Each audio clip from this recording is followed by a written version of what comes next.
Hello friends. इस video में हम समझेंगे कि इक्विवेलेंस रिलेशन क्या है और कैसे हम इक्विवेलेंस रिलेशन प्रूव करें। ये 12th क्लास के मैथ्स का चैप्टर फर्स्ट का बहुत ज़्यादा इंपॉर्टेंट टॉपिक है। अगर मैं कहूँ 2023 एग्ज़ाम के लिए तो केवल दो ही टॉपिक बचते हैं जो इंपॉर्टेंट है फर्स्ट चैप्टर से। एक तो आपको प्रूव करना आना चाहिए कि इक्विवेलेंस रिलेशन क्या है, और दूसरा आपको बाइजेक्टिव फंक्शन दिखाना आना चाहिए। केवल दो ही टॉपिक हैं फर्स्ट चैप्टर में जो इंपॉर्टेंट हैं।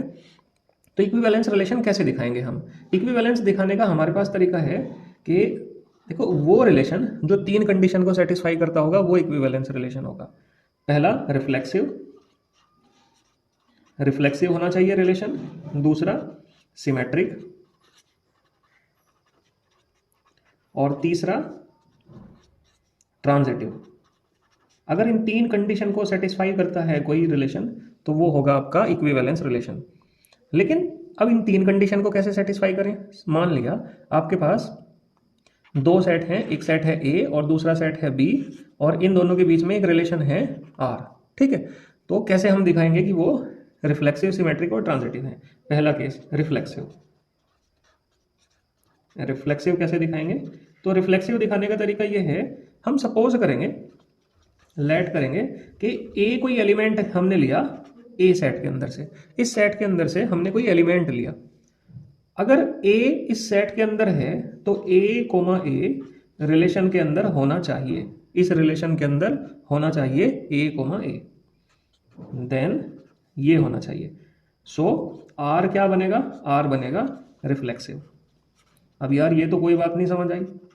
ठीक है, ये तो कुछ भी समझ नहीं आएगी भाई। अगर ए इसके अंदर है तो ए कोमा ए रिलेशन के अंदर होना चाहिए। देखो मैं एक एग्जांपल से आपको बताऊं। मान लिया आपको एक रिलेशन दिया गया, रिलेशन दिया गया ए बी, बी सी, और बस दो एलिमेंट दिए आपको, और पूछा गया कि क्या ये जो रिलेशन आपको दिया हुआ ये रिफ्लेक्सिव है? तो मैं कहूँगा रिफ्लेक्सिव नहीं है। क्यों? क्योंकि आपको इसमें क्या दिखाई दे रहा? ए दिखाई दे रहा, बी भी दिखाई दिया और सी भी दिखाई दिया। तीन एलिमेंट आपको दिखाई दिए, लेकिन कहीं इसमें ए कोमा ए दिखाई दिया? नहीं दिखाई दिया। बी दिखाई दिया तो बी कोमा बी आपको मिला? नहीं मिला। सी दिखाई दिया तो सी कोमा सी इसके अंदर है? नहीं है। अगर ये तीनों एलिमेंट होंगे इसके अंदर तब ये रिलेशन रिफ्लेक्सिव बनेगा। मतलब जो भी एलिमेंट ए के अंदर है तो उसका जोड़ा फिर रिलेशन के अंदर होना चाहिए, तब वो रिफ्लेक्सिव बनेगा। दूसरा सिमेट्रिक। सिमेट्रिक कैसे होंगे रिलेशन? मान लिया ए और बी, मैंने दो एलिमेंट लिए ए के अंदर से, सच दैट किस तरह के लिए? इस के ए कोमा बी जो है वो रिलेशन के अंदर होना चाहिए पहले से ही। अगर ये ए कोमा बी रिलेशन के अंदर है देन ध्यान रखेंगे सिमेट्रिक तभी होगा जब बी कोमा ए भी रिलेशन के अंदर हो। ठीक है, तब ये सिमेट्रिक होगा। एक एग्जांपल, मान लिया एक रिलेशन है मेरे पास, रिलेशन के अंदर नंबर लिखे एलिमेंट हैं 1 3 2 5। ठीक, ये है। केवल पूछा कि क्या ये सिमेट्रिक है? देखो आपको 1 3 दिखाई दिया, लेकिन इसमें कहीं 3 1 दिखाई दिया? नहीं दिखाई दिया, तो इसका मतलब ये सिमेट्रिक नहीं है। तो अगर इसमें 3 1 भी हो और 5 2 भी हो तब ये सिमेट्रिक बनेगा। अब आप मुझे कमेंट करके बताओ कि क्या ये रिफ्लेक्सिव रिलेशन है? देखो मैं आपको बताऊं, ये रिफ्लेक्सिव बिल्कुल भी नहीं है। आपको इसमें 1 दिखाई दे रहा, लेकिन 1 1 कहीं मिला? अगर 1 1 इसमें होता, इसमें 2 दिखाई दे रहा तो 2 2 भी इसके अंदर होना चाहिए। 5 दिखाई दिया तो 5 5 भी इस रिलेशन के अंदर होना चाहिए, और 3 दिखाई दिया तो 3 3 भी रिलेशन के अंदर होना चाहिए। तब ये आपका कैसा बनेगा? सिमेट्रिक भी बन जाएगा। Sorry, reflect. तब ये कैसा बनेगा? ये रिफ्लेक्सिव बन जाएगा। ठीक है, सिमेट्रिक होने के लिए जो एलिमेंट आपको दिखाई दे रहा है उसका उल्टा भी होना जरूरी है, और रिफ्लेक्सिव होने के लिए जो एलिमेंट आपको दिखाई दिया उसका उसके साथ में पेयर होना बहुत जरूरी है। अब नेक्स्ट है ट्रांजिटिव। ट्रांजिटिव के लिए क्या करते हैं हम? ट्रांजिटिव के लिए करते हैं लेट, इसमें हमें तीन एलिमेंट की जरूरत पड़ेगी, ए बी और सी। ये बिलोंग करते हैं ए के अंदर, मतलब इसके अंदर से मैंने तीन एलिमेंट लिए। किस तरह से? Such that a comma b belong करते हो रिलेशन में, बी कोमा सी बिलोंग करते हो रिलेशन में, देन तब ए कोमा सी भी रिलेशन के अंदर होना चाहिए। एक एग्जांपल से मैं आपको बताऊं। मैंने एक एग्जांपल लिया कि आर कोई रिलेशन है 1 3 5 7 और 3 2। मुझे बताओ देख के कि ये ट्रांजिटिव है या नहीं है। देखो 1 3 है यहाँ पे और 3 2 भी है यहाँ पे, लेकिन क्या इसमें 1, 2 है? नहीं है। तो अगर इसमें 1, 2 इस रिलेशन के अंदर आ जाए तब ये ट्रांजिटिव रिलेशन बन जाएगा। ठीक है, अब मैं अगर आपसे पूछने लगूँ बताओ ये रिफ्लेक्सिव है या नहीं है, बताओ मुझे कमेंट करके।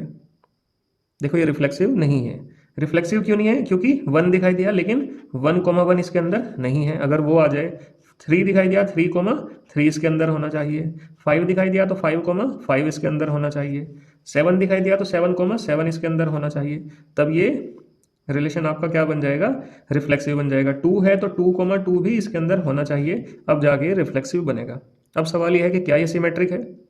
तो सिमेट्रिक के लिए जैसे 1, 3 है तो 3, 1 भी होना चाहिए, 3, 1 भी होना चाहिए। 5, 7 है तो 7, 5 भी रिलेशन के अंदर होना चाहिए। जैसे 3, 2 है तो 2, 3 भी रिलेशन के अंदर होना चाहिए।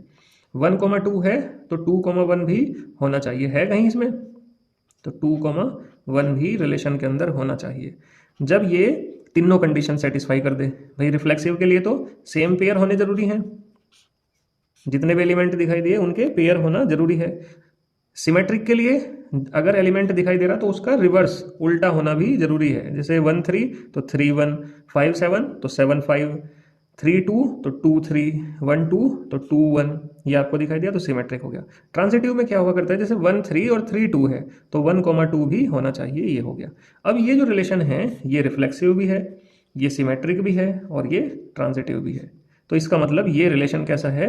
इक्विवेलेंस रिलेशन है, इक्विवेलेंस रिलेशन है।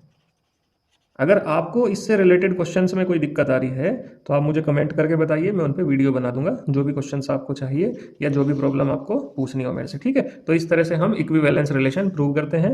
ध्यान रखेंगे मैथ्स के एग्जाम में हर बार इससे क्वेश्चन जरूर आया करता है, और 2023 एग्जाम्स के लिए तो ये काफ़ी इंपॉर्टेंट टॉपिक है, क्योंकि टॉपिक ही 2 बच रहे इस चैप्टर में। एक तो आपका बचा ये इक्विवेलेंस रिलेशन और दूसरा आपका बचा 1 1 onto function. Next video में 1 1 ऑन टू फंक्शन हम कैसे प्रूव करते हैं उसके लिए बनाऊंगा, तो स्टे ट्यून्ड। Bye bye.